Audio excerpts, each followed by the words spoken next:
A very warm welcome, dear students. Myself, Shweta, lecturer in Apparel Design and Fabrication Technology from GRWPT, Shivamogga. In today's session of Apparel Production 15FT53T, I will be talking about the finishing defects in garments as well as the packing defects and packaging defects for the garments. So before going into today's session, I would like to give a brief about the last session's class. So in the last session, we have discussed about the introduction and the various garment defects while washing as well as pressing and folding. So what are the points we have discussed while washing? Due to overwash, there will be shade variation, or there will be the mishandling of the garment, as well as when we come to the pressing defects, we have so many pressing defects such as scorching of the garments, or melting, or unwanted creases, or whatever. So all those things we have discussed in the previous session. So today it is a continuation of that particular topic, that is finishing defects in the garments. So what are the finishing defects which we need to see or check is, see here, finishing defects in garments are inspected at the end of the garment completion ಅಂತಂದರೆ ಆ finishing ಡಿಫೆಕ್ಟನ್ನು ಯಾವಾಗ ಕಂಡುಹಿಡಿತಾರೆ, ಯಾವಾಗ inspect ಮಾಡ್ತಾರೆ ಅಂತಂದರೆ once the garment is been completed, only then that can be done. Then finishing defects are caused due to wrong handling of the garment, improper trims and fastener attachment. So ಇದು ಯಾವಾಗ ಆಗುತ್ತೆ ಅಂದರೆ wrong handling in the sense, for example stitching ಸಂದರ್ಭದಲ್ಲಿ ಅಥವಾ sewing ಸಂದರ್ಭದಲ್ಲಿ ಯಾವುದೋ size ಬಾಡೀಸ್ಗೆ ಯಾವುದೋ size ಸ್ಲೀವ್ಸನ್ನ attach ಮಾಡೋವಂಥದ್ದು, ಬೇರೆ ಯಾವುದೋ ಪಾಕೆಟ್ ಅಂದರೆ ಹ್ಯಾಂಡ್ಲ್ ಮಾಡೋವಂಥ ಟೈಮಲ್ಲಿ ಸರಿಯಾಗಿ ಹ್ಯಾಂಡ್ಲ್ ಮಾಡದೆ ಮಿಸ್ಪ್ಲೇಸ್ ಆದಾಗ, ಮತ್ತು improper trims, maybe the trim, for example zipper is very big than the required size, or button hole is very small, or whatever it is. So those terms, as well as fastener attachment, ಅಂದರೆ attach ಮಾಡಿರೋವಂಥದ್ದು, label attachment ಮಾಡಿರೋವಂಥ ಜಾಗ ಆಗಿರ್ಬೋದು, ಅಥವಾ ಸರಿಯಾಗಿ attach ಆಗದೆ ಇರೋವಂಥದ್ದು. So ಈ ಥರ ಯಾವುದೇ ರೀತಿಯಾದ ತೊಂದರೆಗಳು. ಮತ್ತು some defects can also be caused because of the machine in the sense needle fit damage ಆದಾಗ, ಅಥವಾ ಸಡನ್ನಾಗಿ ಏನೋ ಸ್ಕಿಪ್ಡ್ ಸ್ಟಿಚ್ ಬಂದಾಗ, ಅಥವಾ ಲೂಪ್ಸ್ ಫಾರ್ಮ್ ಆದಾಗ, so anything for that matter. So ಇಲ್ಲಿ ನಾವೇನು ನೆನ್ಪಿಟ್ಕೋಬೇಕು ಅಂತಂದರೆ, ಫಿನಿಶಿಂಗ್ ಡಿಫೆಕ್ಟ್ಸ್ ಅಂತಂದರೆ ಕಂಪ್ಲೀಟಾಗಿ ಆ ಗಾರ್ಮೆಂಟ್ ಫಿನಿಶ್ ಕಂಪ್ಲೀಟ್ ಆದಮೇಲೆ ನಾವೇನು ಇನ್ಸ್ಪೆಕ್ಷನ್ ಮಾಡ್ತೀವಲ್ವ ಅದನ್ನು ಫಿನಿಶಿಂಗ್ ಡಿಫೆಕ್ಟ್ಸ್ ಇನ್ ಗಾರ್ಮೆಂಟ್ಸ್ ಅಂತ ಕರಿತೀವಿ. ನೆಕ್ಸ್ಟ್ ನೋಡಿ, ಫಿನಿಶಿಂಗ್ ಡಿಫೆಕ್ಟ್ಸಲ್ಲಿ ನೋಡಿ, ಇಲ್ಲಿ ನೀವು ನೋಡಿರ್ಬೋದು, ಈ ಥರ ಲಾಂಗ್ ಟೇಬಲ್ ಮೇಲೆ ಏನು ಮಾಡ್ತಾರೆ, ಒಬ್ಬೊಬ್ಬರು ಅಂದರೆ ಫಿನಿಶ್ ಆಗಿದೆ ಗಾರ್ಮೆಂಟಿಗೆ, ಇದನ್ನೇನು ಮಾಡ್ತಾರೆ, ಇಷ್ಟಿಷ್ಟು ಅಂತ ಹೇಳಿ ಅವರಿಗೆ ಇಷ್ಟು ದೀಸ್ ಮೆನಿ ಗಾರ್ಮೆಂಟ್ಸ್ ಅಂತ ಹೇಳಿ ಇಟ್ಟಿರ್ತಾರೆ. Their work is just to inspect the finishing stage ಅಷ್ಟೇ. ಸೊ ಏನೇನು ನೋಡ್ತಾರಪ್ಪ ಅವರು ಅಂತಂದರೆ, ಬ್ರೋಕನ್ ಬಟನ್ಸ್ ಏನಾದರೂ ಬ್ರೋಕ್ ಆಗಿದೆಯಾ ಅಂದರೆ ಒಡೆದೋಗಿದೆಯಾ, ಅಥವಾ ಕಟ್ ಆಗಿದೆಯಾ, ಅಥವಾ ಇನ್ನೇನಾದರೂ ಆಗಿದೆಯಾ. ಆಮೇಲೆ uncut threads, this is one of the major defect ಅಂತ ಹೇಳ್ಬೋದು. ಲೂಸ್ ಹ್ಯಾಂಗಿಂಗ್ ಥ್ರೆಡ್ಸ್, ಅಥವಾ ಕಟ್ ಆಗದೆ ಇರೋಂಥದ್ದು, ಅದರಲ್ಲೇ ಅಂಟ್ಕೊಂಡಿರೋವಂಥದ್ದು ಅದು. ಆಮೇಲೆ damaged labels. So this damaged ಲೇಬಲ್ಸ್ನ again this causes a great ಏನು ಹೇಳೋದು, ಡಿಫೆಕ್ಟ್ ಅಂತ ಹೇಳ್ಬೋದು.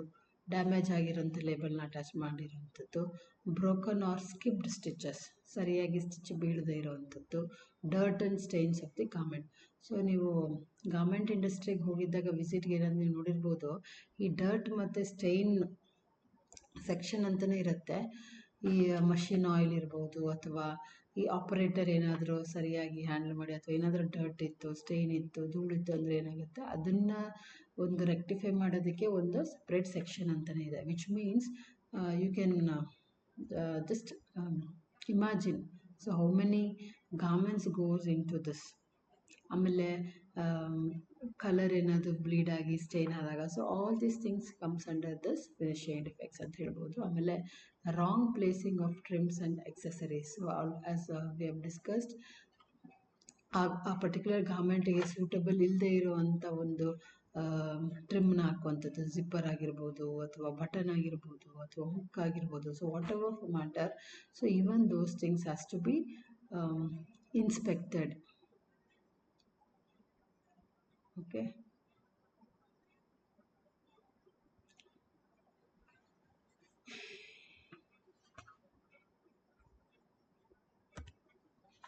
See here we have a example for all these things. ಅಂದರೆ ಈಗ ನಾವೇನು ಡಿಸ್ಕಸ್ ಮಾಡಿದ್ವಲ್ಲ ಫಿನಿಶಿಂಗ್ ಡಿಫೆಕ್ಟ್ಸ್, ಸೊ ಅದಕ್ಕೆ ಎಷ್ಟು ಎಕ್ಸಾಂಪಲ್ ಇದೆ ನೋಡಿ. The button is been damaged. So this is one of the very good example of finishing defects in garments ಅಂತ ಹೇಳ್ಬೋದು. Then we have drop stitch or skipped stitch here. Can you see here? So the stitch has been skipped. Okay. So those kind of thing. Then damage label. Damage label ಅಂತಂದರೆ see here, ಆ print ಮಾಡಿರೋಂಥ care details ಏನು ಮಾಡಿದ್ದೀವಲ್ವ, ಅದೇ print ಏನಾಗಿದೆ miss ಆಗೋಗಿದೆ. So this is also one of the important defect ಅಂತ ಹೇಳ್ಬೋದು. ಅದಾದಮೇಲೆ ಬಟನಿನ ಥ್ರೆಡ್ ಮಿಸ್ ಆಗಿದೆ. ಸೊ ಇಲ್ಲಿ 4 ಹೋಲ್ಸ್ ಇದೆ. ಸೊ ಈ 2 ಹೋಲಿನ ಥ್ರೆಡ್ಡೇ ಮಿಸ್ ಆಗಿದೆ. ಸೊ ಹಂಗಿದ್ದಾಗ ಏನಾಗುತ್ತೆ, ಇದು ಯಾವಾಗ ಬೇಕಾದರೂ ಕಿತ್ಕೊಂಡು ಬರೋವಂಥ ಚಾನ್ಸಸ್ ಇದೆ. ಸೊ ಹಂಗಾಗಿ these are some of the finishing defects in garments which have been seen. So next defect ಯಾವ ಇದ್ರಲ್ಲಿ ನೋಡ್ತೀವಿ ಅಂತಂದರೆ, ಪ್ಯಾಕೇಜಿಂಗ್ ಮೆಟೀರಿಯಲ್ ಆಗಿರ್ಬೋದು ಅಥವಾ ಪ್ಯಾಕೇಜ್ ಅಂದರೆ ಕರ್ಟನ್ ಬಾಕ್ಸಸ್ಸಲ್ಲಿ ಪ್ಯಾಕ್ ಮಾಡ್ತೀವಲ್ವ ಆ ಟೈಮಲ್ಲಿ ಆಗಿರ್ಬೋದು, ಅಥವಾ ಆ ಒಂದೊಂದು ಗಾರ್ಮೆಂಟ್ ಪ್ಯಾಕ್ ಮಾಡೋದಕ್ಕೆ ಬೇಕಾಗಿರೋವಂಥ ಮೆಟೀರಿಯಲ್ಸ್, ಪಾಲಿ ಬ್ಯಾಗ್ಸ್ ಆಗಿರ್ಬೋದು ಅಥವಾ ಕ್ಲಿಪ್ಸ್ ಆಗಿರ್ಬೋದು ಅಥವಾ ಅದಕ್ಕೆ ಬೇಕಾಗಿರೋಂಥ ಕಾರ್ಡ್ಬೋರ್ಡ್ ಆಗಿರ್ಬೋದು. ಇವೆಲ್ಲ ಏನು ಇವನ್ನು ಕೂಡ ನಾವೇನು ಮಾಡಬೇಕು, ಇನ್ಸ್ಪೆಕ್ಟ್ ಮಾಡಬೇಕು ಅಂತ ಹೇಳ್ತಾರೆ. See, these defects are caused while packing the garment. ಗಾರ್ಮೆಂಟ್ನ ಪ್ಯಾಕ್ ಮಾಡುವಂಥ ಸಂದರ್ಭದಲ್ಲಿ ಈ ಡಿಫೆಕ್ಟ್ಸ್ ಅರೈಸ್ ಆಗುತ್ತೆ. Defects are caused due to wrong selection of packaging in terms of size. So ಯಾವುದೋ ಸೈಜ್ ಗಾರ್ಮೆಂಟಿಗೆ ಯಾವುದೋ ಚಿಕ್ಕ ಸೈಜ್ ಪಾಲಿಬ್ಯಾಗ್ಸ್ನ ತಗೊಳ್ಳೋವಂಥದ್ದು, ಅಥವಾ ಬೇಡದಿರೋಂಥ ಮೆಟೀರಿಯಲ್ ತಗೊಳ್ಳೋವಂಥದ್ದು. Material in the sense clip ಬೇಕಾಗಿರಲ್ಲ, ಅದಕ್ಕೆ ಅದನ್ನು ಹಾಕೋದು, ಅಥವಾ ಬೇಕಾಗಿರೋಂಥ ಒಂದು ಸ್ಟಿಫ್ನೆಸ್ಗೆ ಕಾರ್ಡ್ಬೋರ್ಡ್ ಬೇಕು ಬಟ್ ಹಾಕದೇ ಇರೋವಂಥದ್ದು. ಮತ್ತು ರಾಂಗ್ ಫೋಲ್ಡಿಂಗ್ಸು. ಏನಪ್ಪ ಇದು ರಾಂಗ್ ಫೋಲ್ಡಿಂಗ್ ಅಂತಂದರೆ, ಈಗ ಶರ್ಟ್ ಅಂತಂದರೆ ಹಿಂಗೆ ಫೋಲ್ಡ್ ಮಾಡಬೇಕು ಅಂತ ಇರುತ್ತೆ. ಮತ್ತು ಡಿಫ್ರೆಂಟ್ ಟೈಪ್ಸ್ ಇದೆ ನಿಮ್ಗೆ ಗೊತ್ತಿರೋ ಹಾಗೆ, dead man fold, half sleeve fold ಅಥವಾ ಕಾಲರ್ ಫ್ರಂಟ್ ಫೋಲ್ಡ್, ಇವೆಲ್ಲ ಇದಾವಲ್ಲ. ಸೊ ಅವೆಲ್ಲ ಇದ್ದಾಗ ಅದನ್ನು ಸರಿಯಾಗಿ ಫೋಲ್ಡ್ ಮಾಡದೇ ಇದ್ದಾಗ ಅವು ಕೂಡ ಏನಾಗುತ್ತೆ, ಪ್ಯಾಕಿಂಗ್ ಡಿಫೆಕ್ಟಲ್ಲಿ ಬರುತ್ತೆ. See, lack of knowledge and supervision will result in packaging defects. So ಬರೀ ನಾವೇನು ಗಾರ್ಮೆಂಟ್ ರೆಡಿ ಮಾಡಿದ್ದೀವಿ ಜಸ್ಟ್ ಹಂಗೆ ಕೊಡ್ತೀವಿ ಅಂತಂದರೆ ಯಾರೂ ಅದನ್ನು ತಗೊಳ್ಳಲ್ಲ. ಆ ಪ್ಯಾಕಿಂಗ್ ಸ್ಟೇಜ್ ಏನಿದೆ ಅಲ್ವಾ, ಅದು ಕೂಡ ತುಂಬ ಪರ್ಫೆಕ್ಟಾಗಿ ಆ ಒಂದು ಪರ್ಟಿಕ್ಯುಲರ್ ಸ್ಟೈಲ್ ಆಫ್ ಗಾರ್ಮೆಂಟಿಗೆ ಮ್ಯಾಚ್ ಆಗುವಂಥ ರೀತಿಯಲ್ಲಿ ಇರಬೇಕು ಅಂತ. ಸೊ ಇದರಲ್ಲಿ ಕಾಮನ್ನಾಗಿ ಈ ಒಂದು ಪ್ಯಾಕೇಜಿಂಗ್ ಟೈಮಲ್ಲಿ ಕಾಮನ್ನಾಗಿ ಸಿಗೋವಂಥ ಡಿಫೆಕ್ಟ್ಸ್ ಯಾವುದಪ್ಪ ಅಂತಂದರೆ, ಕರ್ಟನ್ ಡ್ಯಾಮೇಜ್ಡ್. ಸೊ ಏನಿದೆ ಕರ್ಟನ್ ಅಂತಂದರೆ, ಅದು ದೊಡ್ಡ ದೊಡ್ಡ ಬಾಕ್ಸ್ಗಳಿರ್ತಾವಲ್ಲ, ಥಿಕ್ GSM ಪೇಪರಿಂದ ಮಾಡಿರೋವಂಥ ಕಾರ್ಡ್ಬೋರ್ಡ್ ಬಾಕ್ಸಸ್ ಏನಿದೆ ಅಲ್ವ, ಅದಕ್ಕೆ ಕರ್ಟನ್ ಬಾಕ್ಸಸ್ ಅಂತ ಕರೀತಾರೆ. ಕರ್ಟನ್ ಡ್ಯಾಮೇಜ್ ಆಗಿರ್ಬೋದು. ಪೂರ್ ಕ್ವಾಲಿಟಿ ಅಂದರೆ GSM ತುಂಬ ತಿನ್ನಾಗಿ ಅಷ್ಟು ಲೋಡ್ ಆಫ್ ಗಾರ್ಮೆಂಟ್ಸ್ ನಾನು ಇಟ್ಟಿದ ತಕ್ಷಣ ಕೆಳಗಿಂದ ಓಪನ್ ಆಗೋವಂಥದ್ದು ಆಗಿರ್ಬೋದು. ಆಮೇಲೆ ಇಂಪ್ರಾಪರ್ ಸೈಜ್, ಆ ಗಾರ್ಮೆಂಟಿಗೂ ಅಂದರೆ ಆ ಗಾರ್ಮೆಂಟ್ ಲಾಟ್ ಆರ್ಡರ್ ಏನಿದೆಯೋ ಅದಕ್ಕೂ ಆ ಕರ್ಟನ್ ಬಾಕ್ಸಸ್ ಸೈಜ್ ಮ್ಯಾಚ್ ಆಗದೆ ಇರ್ಬೋದು, ಅಥವಾ ಸಿಂಗಲ್ ಪಾಲಿ ಬ್ಯಾಗ್ ಏನಿದೆ ಅಲ್ವ ಅದು ಕೂಡ ಮ್ಯಾಚ್ ಆಗದೆ ಇರೋವಂಥದ್ದು. ಸೊ ಅವೆಲ್ಲ ಈ ಡಿಫೆಕ್ಟಲ್ಲಿ ಬರುತ್ತೆ. ಅದಾದಮೇಲೆ ಇನ್ಕರೆಕ್ಟ್ ಬಾರ್ಕೋಡ್. ಸೊ ಪ್ರತಿ ಕರ್ಟನ್ ಬಾಕ್ಸಸ್ಗೆ ಏನಾಗುತ್ತೆ, ಒಂದು ಬಾರ್ಕೋಡ್ ಇರುತ್ತೆ. ನೀವು ನೋಡಿರ್ಬೋದು ಈ ಮಾಲಲ್ಲೆಲ್ಲ ಅದನ್ನೇನು ಮಾಡ್ತಾರೆ, ಸ್ಕ್ಯಾನ್ ಮಾಡ್ತಾರಲ್ವ, ನಾವು ಇದು ಮಾಡಿದಾಗ ರೇಷನಿಂಗ್ ಆಗಿರ್ಬೋದು, ಮಿಕ್ಕಿದ್ದು ಹಿಂಗೆ ಸ್ಕ್ಯಾನ್ ಮಾಡ್ತಾರೆ ನೋಡಿ, ಅದಕ್ಕೆ ಬಾರ್ಕೋಡ್ ಅಂತ ಕರಿತೀವಿ. ಅದು ಕರೆಕ್ಟಾಗಿರಬೇಕು. ಬಿಕಾಸ್ ಅದೇನು ಡಿಸ್ಪ್ಯಾಚ್ ಆದಾಗ ಕಸ್ಟಮ್ಸಲ್ಲಿ ಆಗಿರ್ಬೋದು, ಬೇರೆ ಕಡೆ ಎಲ್ಲ ಹೋದಾಗ ಎಲ್ಲದನ್ನು ತೆಗೆದು ನೋಡೋಕ್ಕಾಗಲ್ಲ. ಜಸ್ಟ್ ಆ ಬಾರ್ಕೋಡ್ ಏನು ಮಾಡ್ತಾರೆ, ಹಿಂಗೆ ಸ್ಕ್ಯಾನ್ ಮಾಡ್ತಾರೆ. ಅದು ಕರೆಕ್ಟಾಗಿರ್ಬೇಕು. ಕೆಲವೊಮ್ಮೆ ಏನಾಗುತ್ತೆ, ಇನ್ಕರೆಕ್ಟಾಗಿ ಅದು ಮ್ಯಾಚ್ ಆಗೋದಿಲ್ಲ. ಸೊ ಅವಾಗ ಎಲ್ಲ ಅದೇನಾಗುತ್ತೆ, ತೊಂದರೆಗಳಾಗೋಂಥ ಸಾಧ್ಯತೆಗಳಿದೆ. ಆಮೇಲೆ ಕಲರ್ ಆಗಿರ್ಬೋದು, ಆಮೇಲೆ ಫೋಲ್ಡಿಂಗು, ಕೌಂಟು, ಇವು ಕೂಡ ನೋಡ್ಕೋಬೇಕು. ಈ ಪರ್ಟಿಕ್ಯುಲರ್ ಕರ್ಟನ್ ಬಾಕ್ಸಸ್ಸಲ್ಲಿ ಎಷ್ಟು ಗಾರ್ಮೆಂಟ್ಸ್ನ ಜೋಡಿಸಿಡ್ತೀವಿ, ಅಥವಾ ಯಾವ ರೀತಿ ಫೋಲ್ಡ್ ಮಾಡಬೇಕು, ಅಥವಾ ಸೈಜ್ ವೈಸ್ ಡಿಫ್ರೆನ್ಷಿಯೇಟ್ ಮಾಡೋದ, ಕಲರ್ ವೈಸ್ ಅದರೊಳಗೆ ಪ್ಯಾಕ್ ಮಾಡೋದು ಅನ್ನೋದನ್ನೆಲ್ಲ ಗಮನದಲ್ಲಿ ಇಟ್ಕೋಬೇಕಾಗತ್ತೆ. ಆಮೇಲೆ as I was telling, wrong polybags. So wrong polybags ಅಂದರೆ ಆ ಗಾರ್ಮೆಂಟ್ ಸೈಜ್ಗೂ ಪಾಲಿಬ್ಯಾಗ್ ಸೈಜು ಇದರ ಪಾಲಿಬ್ಯಾಗ್ ಅಂದರೆ ಆ ಟ್ರಾನ್ಸ್ಪರೆಂಟ್ ಕವರ್ಸ್ ಏನಿದೆಯಲ್ವ ಅದಕ್ಕೆ ಪಾಲಿಬ್ಯಾಗ್ಸ್ ಅಂತ ಕರಿತೀವಿ. ತುಂಬ ದೊಡ್ಡದಾಗಿರೋವಂಥದ್ದು ಗಾರ್ಮೆಂಟ್ ಚಿಕ್ಕದಾಗಿ ಫೋಲ್ಡ್ ಮಾಡಿ ಎಲ್ಲೋ ಒಂದು ಕಡೆ ಬೀಳಂಗೆ, ಅಥವಾ ಗಾರ್ಮೆಂಟೇ ದೊಡ್ಡದಾಗಿ ಕವರ್ ಸಣ್ಣದು, ಈ ಥರವೆಲ್ಲ ಆಗ್ತಾವಲ್ಲ. ಸೊ ಅದನ್ನು ಕೂಡ ನಾವು ನೋಡ್ಕೋಬೇಕಾಗುತ್ತೆ. ಅಂದರೆ ಆ ಸೈಜಿಗೆ ತಕ್ಕಂಥ ಒಂದು ಪಾಲಿಬ್ಯಾಗ್ಸ್ನ ಹಾಕಬೇಕು. Wrong assorted styles. ಸೊ ಏನಪ್ಪ ಈ ಅಸಾರ್ಟೆಡ್ ಅಂದರೆ ಸೆಗ್ರಿಗೇಟ್ ಮಾಡೋದು, ಅಂದರೆ ಗುಂಪುವಿಕೆ ಮಾಡುವಂಥದ್ದು. ಸೊ ಈ ರಾಂಗ್ ಅಸಾರ್ಟೆಡ್ ಸ್ಟೈಲ್ಸ್ ಅಂದಾಗ ಕಲರ್ ವೈಸ್ ಅದನ್ನು ಒಂದು ಗುಂಪು ಮಾಡಬೇಕಾ, ಅಥವಾ ಸೈಜ್ ವೈಸ್ ಮಾಡಬೇಕಾ, ಅಥವಾ ಕಲರ್ ಆ್ಯಂಡ್ ಸೈಜ್ ವೈಸ್ ಮಾಡಬೇಕಾ, ಅಥವಾ ಬ್ರ್ಯಾಂಡ್ ವೈಸ್ ಮಾಡಬೇಕಾ, ಅಥವಾ ಇವೆಲ್ಲ ಇರ್ತಾವಲ್ಲ, ಅದನ್ನು ಕರೆಕ್ಟಾಗಿ ತಿಳ್ಕೊಂಡು ಮಾಡಬೇಕು. ಈಗ ಒಂದು ಗುಂಪಲ್ಲಿ ಯಾವುದೋ ಕಲರು ಮತ್ತು ಯಾವುದೋ ಸೈಜು ಹಂಗೆಲ್ಲ ಹಾಕಿದಾಗ ಏನಾಗುತ್ತೆ, ಮತ್ತೆ ಅದನ್ನು ಕರೆಕ್ಟಾಗಿ ನಾವು ಸೆಗ್ರಿಗೇಟ್ ಮಾಡಿ ಜೋಡಿಸೋದಕ್ಕೆ ತುಂಬ ಕಷ್ಟ ಆಗಿಬಿಡುತ್ತೆ. ಸೊ ಅದು ಕೂಡ one of the important packing defect ಅಂತ ಹೇಳ್ತೀನಿ. ಆಮೇಲೆ incorrect or missed shipping details. This usually ಏನು ಮಾಡ್ತಾರೆ, ಶಿಪ್ಮೆಂಟ್ ಆಗಬೇಕಾದ್ರೆ ಕರ್ಟನ್ ಬಾಕ್ಸಸ್ ಮೇಲೆ ಏನಾಗಬೇಕು, ಕರೆಕ್ಟಾಗಿರೋವಂಥ ಮಾಹಿತಿ ಇರಬೇಕು ರಿಗಾರ್ಡಿಂಗ್ ದಿ ಶಿಪ್ಪಿಂಗ್ ಡೀಟೇಲ್ಸ್. ಅಂದರೆ to which country, who is the buyer, from which manufacturing unit it is been moved, ಮತ್ತು ಅಂದರೆ ಪ್ರತಿಯೊಂದು ಒಂದು ಆರ್ಡ್ರನ್ನ ಡೀಟೇಲ್ಸ್ ಯಾವ್ಯಾವುದೋ ಕರ್ಟನ್ ಬಾಕ್ಸಸ್ ಮೇಲೆ ಹಾಕಬೇಕು. ಅಂದರೆ ಕಂಟ್ರಿ ಆಫ್ ಒರಿಜಿನ್ ಆಗಿರ್ಬೋದು, ಮ್ಯಾನುಫ್ಯಾಕ್ಚರರ್ ಆಗಿರ್ಬೋದು, ಏನು ಪ್ರಾಡಕ್ಟ್ ಇದೆ ಅದ್ರ ಒಳಗೆ, ಮತ್ತು ಎಷ್ಟಿದೆ. ಸೊ ಇವೆಲ್ಲ ಏನು ಮ್ಯಾಂಡೇಟ್ರಿ ಇದಾವಲ್ಲ, compulsory. So all those things has to be present on the curtain boxes, otherwise it becomes very difficult in the future stage ಅಂತ ಹೇಳ್ಬೋದು. Mixed size. So this is one of the common defect ಅಂತ ಹೇಳ್ಬೋದು. Next sizes. So next sizes ಅಪ್ಪ ಅಂದರೆ ಏನು, S L M ಎಲ್ಲನೂ ಒಂದರಲ್ಲೇ ಹಾಕ್ಬಿಡೋದು, ಯಾವುದೋ ಕಲರ್.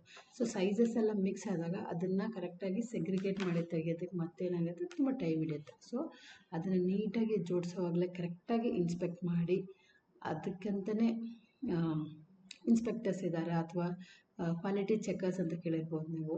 ಅವ್ರು ಏನು ಮಾಡಬೇಕು, ಕರೆಕ್ಟಾಗಿ ಈ ಕೆಲಸಗಳನ್ನ ಮಾಡಿದಾಗ ನೆಕ್ಸ್ಟ್ ಶಿಪ್ಮೆಂಟ್ ಮಾಡೋವಂಥ ಟೈಮಲ್ಲಿ ಯಾವುದೇ ರೀತಿಯಾದ ತೊಂದರೆಗಳು ಆಗೋದಿಲ್ಲ ಅಂತ ಹೇಳ್ಬೋದು. ನೋಡಿ ಈ ಇಮೇಜಸ್ನ ನೋಡಿ, ಇಲ್ಲೇನಾಗಿದೆ, ಕರ್ಟನ್ ಬಾಕ್ಸು, ಇದನ್ನು ಕರ್ಟನ್ ಬಾಕ್ಸಸ್ ಅಂತ ಕರಿತೀವಿ. ಸರಿಯಾಗಿ ಫೋಲ್ಡ್ ಮಾಡಿ ಪ್ಯಾಕ್ ಮಾಡದೇ ಇದ್ದಾಗ ನೋಡಿ ಇಲ್ಲಿ ಹಿಂಗೆ ಓಪನ್ ಆಗಿರೋವಂಥದ್ದು. ಮತ್ತು ಈ ಪಾಲಿ ಬ್ಯಾಗ್ ಅಂತ ಏನು ಹೇಳ್ತಿದ್ನಲ್ವ, ಆ ಗಾರ್ಮೆಂಟಿಗೆ ಸೂಟಬಲ್ ಆಗದೇ ಇರೋವಂಥದ್ದು. ಮತ್ತು ಈ ಫೋಲ್ಡಿಂಗ್ ಇದೆ. ಸೊ ಶರ್ಟಿಗೆ ಯಾವ ರೀತಿ ಫೋಲ್ಡ್ ಮಾಡಬೇಕು ಹಂಗೆ ಮಾಡಬೇಕು, ಬ್ಲೇಸರ್ಸ್ಗೆ ಯಾವ ರೀತಿ, ಅಂದರೆ ಪ್ರತಿಯೊಂದು ಗಾರ್ಮೆಂಟ್ಗೂ there is a way of folding it. So we need to follow the similar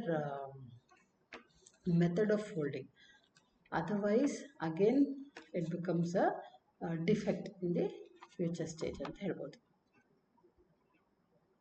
So these are the defects which are found in packing material and packaging.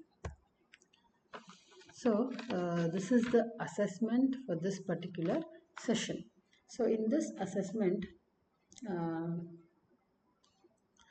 we can see first question, this picture is of dash defect ಅಂತ ಇದೆ. So ಇನ್ನು packing, sewing, finishing, pressing. So ಇಲ್ಲಿ ನೀವು ಕರೆಕ್ಟಾಗಿ ಗಮನಿಸ್ಬೋದು, ಒಂದು loose ಥ್ರೆಡ್ಡಿಂಗೆ ಹೊರಗಡೆ ಹ್ಯಾಂಗ್ ಆಗ್ತಿದೆ. ಸೊ ಆ ಥರ ಇದ್ದಾಗ ಅದು ಯಾವ ಟೈಮಲ್ಲಿ ಆಗುತ್ತೆ, ಫಿನಿಶಿಂಗ್ ಸ್ಟೇಜ್ ಅಂದರೆ ಗಾರ್ಮೆಂಟ್ ಕಂಪ್ಲೀಟ್ ಆದಮೇಲೆ ಅದನ್ನು ತಗೊಂಡು ಟ್ರಿಮ್ಮರಿಂದ ನೀಟಾಗಿ ಲೂಸ್ ಹ್ಯಾಂಗಿಂಗ್ ಥ್ರೆಡ್ಸ್ ಎಲ್ಲೆಲ್ಲಿದೆಯೋ ಅದನ್ನೆಲ್ಲ ತೆಗಿಬೇಕಾಗತ್ತೆ. ಹಂಗಾಗಿ ಇದು ಯಾವುದ್ರಲ್ಲಿ ಬರುತ್ತೆ, ಫಿನಿಶಿಂಗ್ ಸ್ಟೇಜಲ್ಲಿ ಬರುತ್ತೆ ಅಥವಾ ಫಿನಿಶಿಂಗ್ ಇನ್ಸ್ಪೆಕ್ಷನ್ ಟೈಮಲ್ಲಿ ಬರೋವಂಥ ಡಿಫೆಕ್ಟ್ ಇದು. ಎರಡನೇ ನೋಡಿ, carton boxes are one of the important packaging material. Why? So carton boxes ಅಂದರೆ ನಾನು ಹೇಳಿದ್ದೆ according to the order weight, okay, thickness of GSM will vary. So ದಪ್ಪ ಬೇಕಾ, ತೆಳ್ಳ ಬೇಕಾ, ಅಥವಾ ದೊಡ್ಡದು ಬೇಕಾ, ಸಣ್ಣದು ಬೇಕಾ ಅಂತ ಅವ್ರು ಏನು ಮಾಡ್ತಾರೆ, according to the order number and quantity ಏನಿದೆ ಅಲ್ವಾ ಅದನ್ನು ಡಿಸೈಡ್ ಮಾಡ್ತಾರೆ. ಸೊ ಹಂಗಾಗಿ ಹೌದು, yes, carton boxes are very important because the entire weight of the products it will withstand, ಹೌದಲ್ವಾ? ಸೊ ಎಲ್ಲ ಪ್ರಾಡಕ್ಟ್ಸ್ ಅದು ಬೇರ್ ಮಾಡಿದಾಗ that carton boxes should are one of the important packaging material ಅಂತ ನಾವು consider ಮಾಡ್ಬೋದು.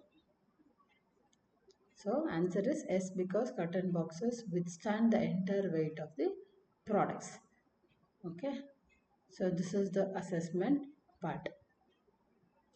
So that's all for this session. Thank you.